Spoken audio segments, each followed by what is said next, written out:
O ar quente de São Paulo parecia pesar sobre a garagem da mansão.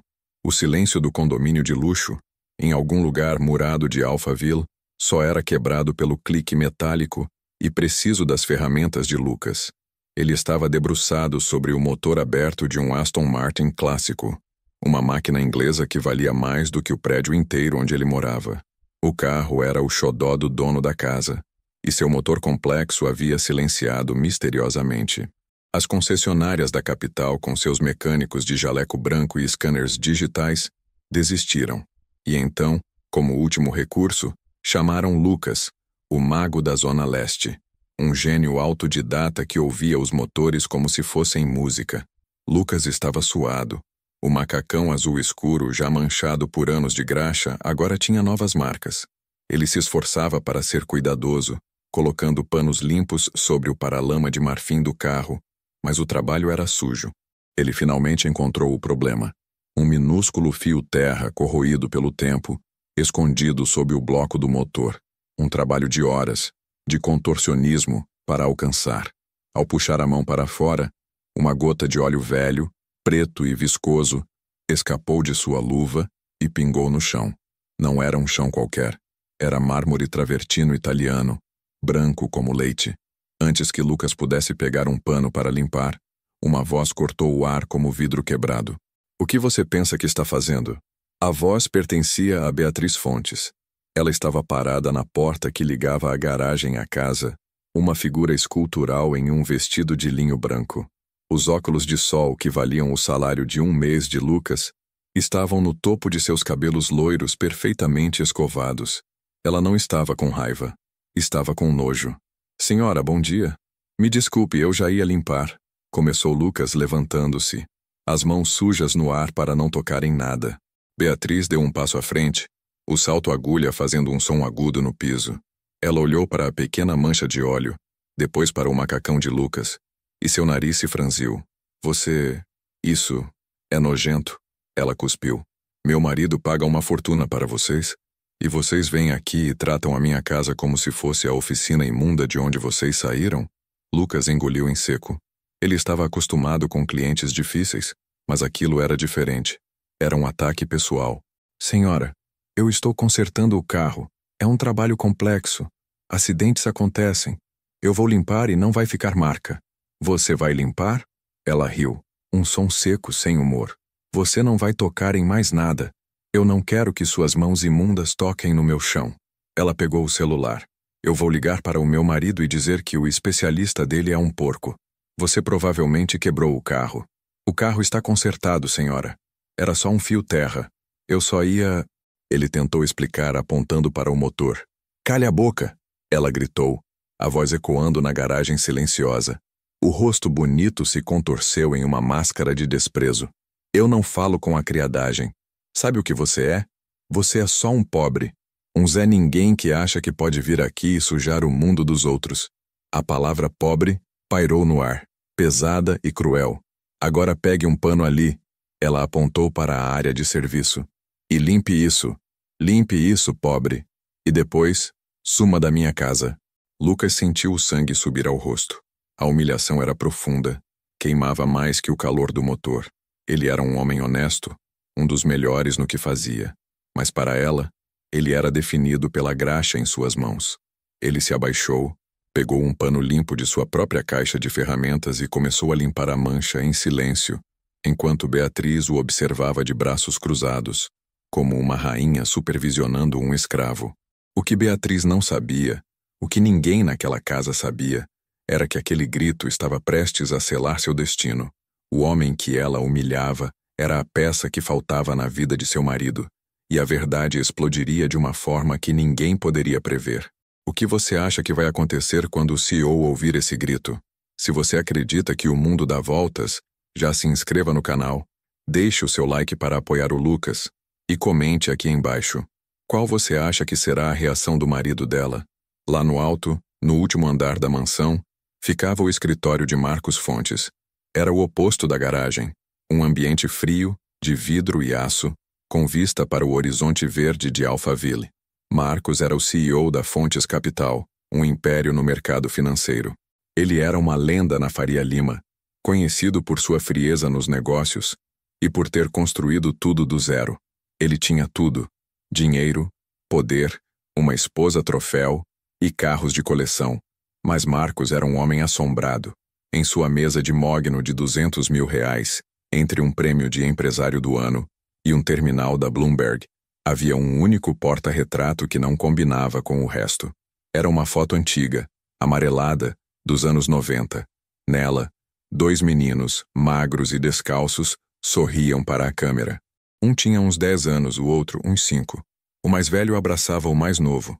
Esse era o segredo de Marcos. Ele não era Marcos Fontes.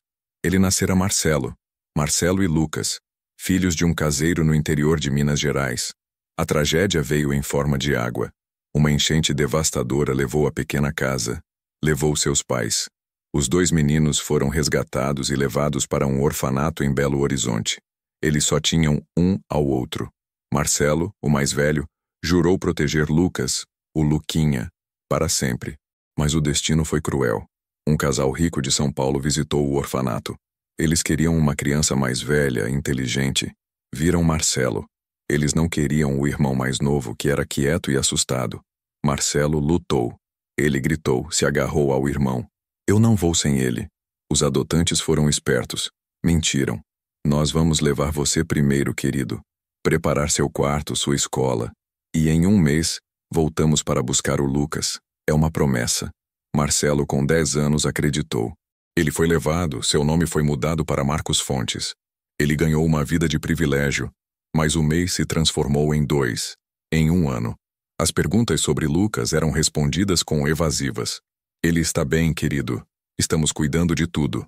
Quando Marcos fez 18 anos e recebeu sua herança legal, a primeira coisa que fez foi voltar a Belo Horizonte. O orfanato não existia mais. Um incêndio, anos antes, destruíra todos os registros. Lucas Ferreira havia desaparecido. Marcos construiu seu império com uma motivação sombria. Dinheiro compra tudo. E ele usaria cada centavo para encontrar seu irmão. Ele tinha uma equipe de detetives particulares na folha de pagamento. Ele financiava ONGs que buscavam pessoas desaparecidas. Mas Lucas parecia ter sido engolido pela terra. Sua esposa, Beatriz, que ele conhecera em um evento social, não tinha paciência para essa obsessão. Querido, por que você se prende a isso? Ela dizia, entediada. Já faz mais de 20 anos. Ele deve ser um ninguém, qualquer um por aí. Você venceu. Você é um Fontes. Esqueça esse passado sujo. O que Marcos não sabia era que Beatriz usava a mesma palavra para descrever seu passado e o mecânico em sua garagem. Sujo. Enquanto isso, a vida de Lucas Ferreira tinha sido o exato oposto. Ele se lembrava vagamente do incêndio no orfanato. Ele fora transferido para outra instituição, depois outra. Sem o irmão mais velho, ele se fechou. Ele era quieto, mas observador. Tinha um talento nato para entender como as coisas funcionavam. Aos 15, fugiu do sistema. Viveu nas ruas por um tempo, até que um velho dono de oficina, seu Afonso, o viu consertando um motor de geladeira com um pedaço de arame. O velho viu o gênio.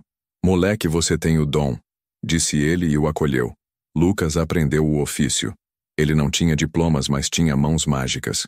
Quando seu Afonso morreu, deixou a pequena oficina na Zona Leste para ele. Lucas vivia de forma simples. Morava em um apartamento pequeno em cima da oficina. Ele era respeitado no bairro. Cobrava barato, muitas vezes não cobrava de quem não podia pagar. Ele tinha memórias fragmentadas de sua infância, uma sensação de afogamento, o cheiro de goiaba, e a voz de um menino mais velho dizendo: Eu cuido de você, Luquinha, para sempre. Mas o rosto se perdera no tempo.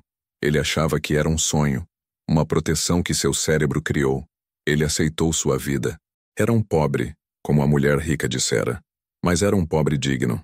O chamado para o serviço na mansão veio de uma assistente de Marcos. O CEO estava desesperado. O Aston Martin era um presente de seu falecido pai adotivo, e ninguém conseguia consertá-lo. Um colecionador de carros antigos indicou Lucas. Ele é estranho, fica lá na Zona Leste, mas se alguém pode fazer esse motor cantar, é ele. Lucas aceitou o desafio. Era o trabalho mais bem pago de sua vida. Ele só não esperava que o preço incluísse sua dignidade. De volta à garagem, Lucas terminava de limpar a mancha. O mármore estava impecável, mas o silêncio era ensurdecedor.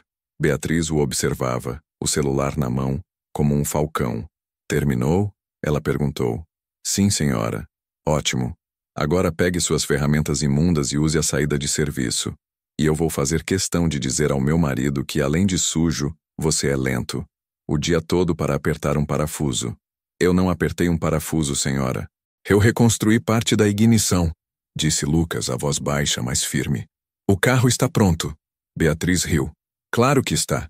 E eu sou a rainha da Inglaterra. Saia. Foi nesse momento que o grito dela, o primeiro, limpe isso, pobre, finalmente alcançou o escritório de Marcos. Ele estava olhando a foto dos dois meninos. A voz de Beatriz o tirou do transe. Ele franziu a testa. Detestava quando ela tratava os funcionários assim. Ele ouviu a segunda ordem. Cale a boca. Marcos se levantou. A irritação tomou conta dele.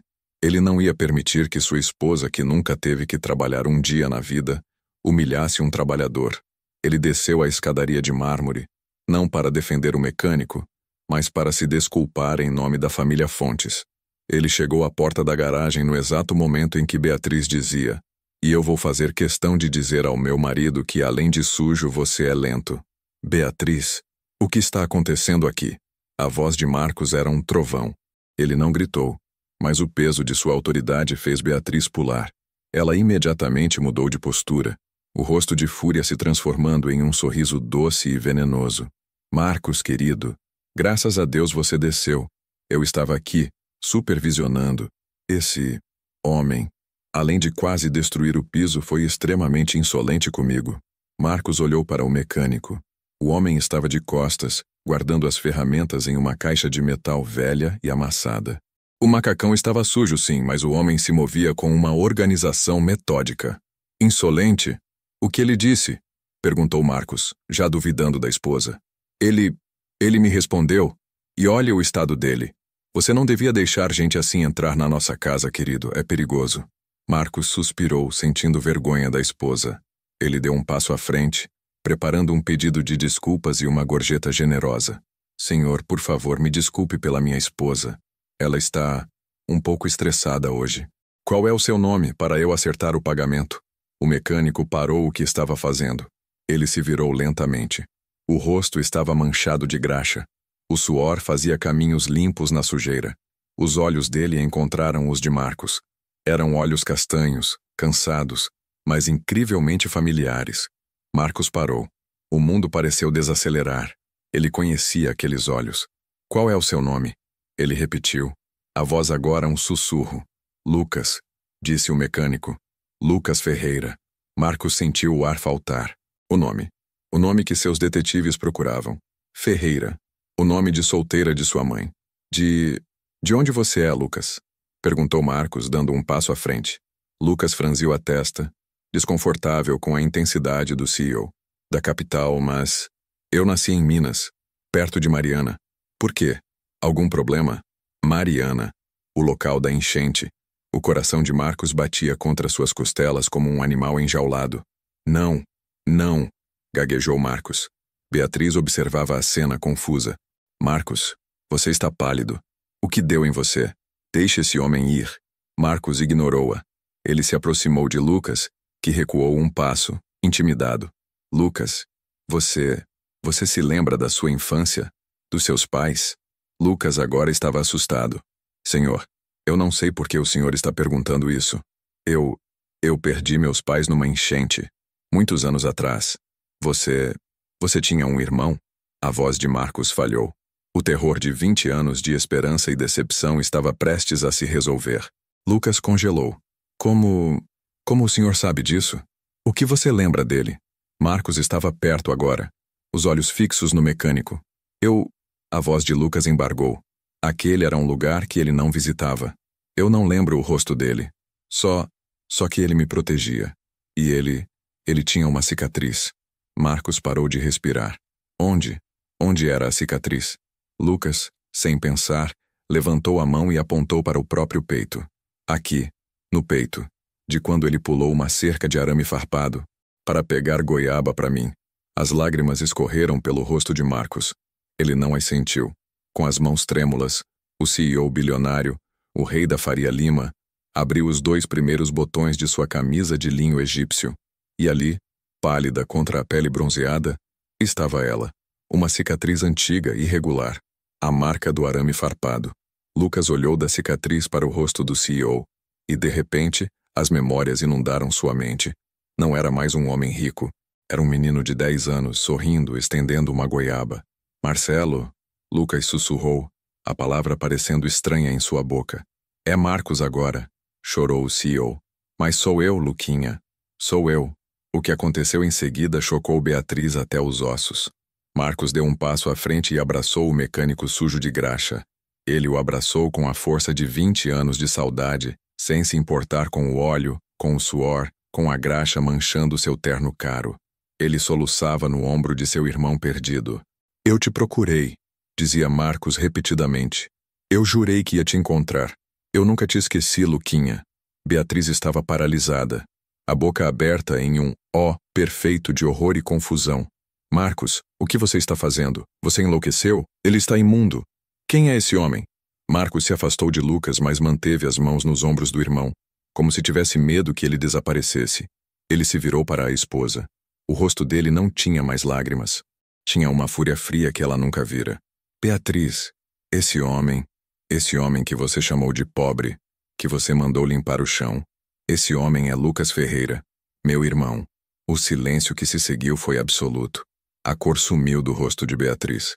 O desprezo foi substituído por puro pânico. O lixo da garagem era seu cunhado, o único parente de sangue do homem que assinava seus cheques. Ela gaguejou. Eu não sabia. Marcos, eu juro, eu não. Você não sabia, cortou Marcos a voz letal. Mas você julgou, você humilhou, você pisou no único homem no mundo que importa mais para mim do que essa casa, do que esses carros, do que todo o meu dinheiro. Ele se virou para Lucas, que ainda tremia de choque. Acabou, irmão. Você não precisa mais consertar carros de gente arrogante, a não ser que queira. Marcos sorriu, as lágrimas voltando. Eu tenho uma empresa, uma divisão de logística enorme, que eu quero começar um projeto de motores elétricos, mas ninguém entende de máquinas como você. Você sempre foi o gênio. Lucas olhou para as próprias mãos, cobertas de graxa, mãos que Beatriz chamara de imundas. Eu não sou um executivo, Marcelo. Marcos, você é meu irmão, disse Marcos firmemente. E você é a pessoa mais inteligente que eu conheço. Você será o novo diretor de inovação da Fontes Capital. Você vai comandar o projeto. Você terá tudo o que eu tive. E mais. Marcos olhou para Beatriz, que agora chorava. Lágrimas de medo, não de remorso. Beatriz, pegue suas coisas. Vá para a casa da sua mãe. Eu vou ligar para o meu advogado. Nós vamos ter uma conversa muito séria sobre o que significa ser uma Fontes. Ele então se virou para Lucas e colocou o braço sobre os ombros sujos do irmão. Vem, Luquinha, vamos entrar. Você precisa de um banho. E nós temos 20 anos de conversa para colocar em dia. Marcos e Lucas entraram na mansão juntos. O CEO e o mecânico, deixando Beatriz sozinha na garagem, ao lado da pequena mancha de óleo no mármore italiano. A mancha que ela não conseguiu limpar, e que agora marcava o fim de sua vida de luxo e o começo de uma nova vida para os 2 irmãos. E assim o destino provou que o sangue é mais espesso que a graxa, e o valor de um homem não está em suas roupas, mas na dignidade que ele carrega. Aquela que humilhou o pobre descobriu tarde demais que ele era o verdadeiro tesouro perdido. O que você achou desta história incrível de reencontro? A arrogância de Beatriz teve a resposta que merecia, não é mesmo? Se você também se emocionou com a história de Marcos e Lucas, não se esqueça de deixar o seu like, se inscrever no canal para mais histórias impactantes como essa e comentar abaixo o que você achou da reviravolta. E claro, compartilhe com aquela pessoa que precisa acreditar que os laços de família são inquebráveis.